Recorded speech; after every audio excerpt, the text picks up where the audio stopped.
नमस्कार भाई लोग। रउआ सबके बहुत बहुत स्वागत बा हमरा चैनल पर। आज हम रुआ खातिर ईगो जबरदस्त किताब के सुम्मरी लेके आइल बानी, जेकर नाम बा एटॉमिक हैबिट्स। ई किताब लिखले बॉर्डन जेम्स क्लियर जी। ई किताब सिखावेला कि छोट छोट बदलाव से जिंदगी में बड़ा बड़ा नतीजा मिल सकेला। अब देखी, हमनी के कई बेर सोचिला कि लाइफ में कुछ बड़ा करे के बा, आदत सुधारे के बा, लेकिन शुरू कहाँ से करी, ई बुझाते नहीं खे।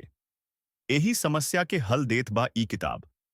पहला बात, छोट छोट बदलाव के ताकत। लेखक कहेलन कि अगर हर दिन बस 1% अच्छा सुधार करी तो सोची, साल भर में 365 दिन के बाद हमनी के जिंदगी केतना बदल जाई। मतलब छोट छोट बदलाव धीरे धीरे आदत बन जाला, आउ आदत से हमनी के पहचान बदल जाला।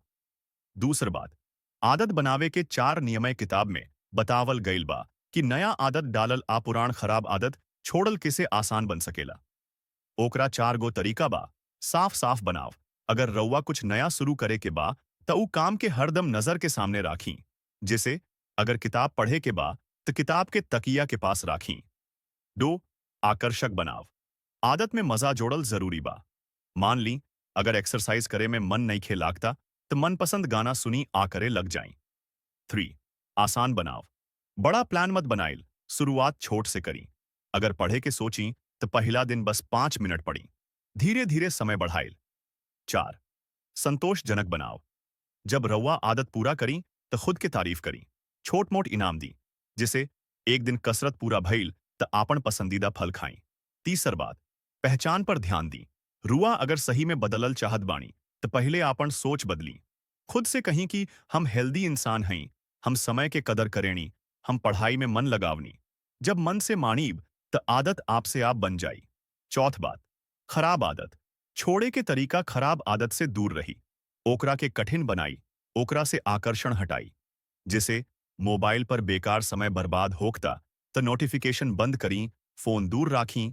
आखिरी बात, धीरज राखी, याद राखी, आदत एके दिन में नईखे बदलत, धीरे धीरे रोज रोज सुधार हुई। आखिर में उहे रउआ के जिंदगी बदल दी। छोट छोट सुधार, रोजाना मेहनत, सही सोच से हमनी के कुछो पा सकीले। अगर ये जानकारी रउआ के पसंद आयल होखे तो चैनल के सब्सक्राइब कर ली, बगल वाला बेल आइकन जरूर दबा दी ताकि ऐसन औरी काम के वीडियो रउआ तक सबसे पहले पहुंचे। अगर रुआ फेसबुक पर देख रहल बानी तो पेज के फॉलो करी, वीडियो के लाइक करी, कमेंट में बताई कि किताब के कौन बात रउआ के सबसे बढ़िया लागल। धन्यवाद। फिर मिलब अगला वीडियो में। तब तक आपन ख्याल राखी, छोट छोट सुधार जारी राखी।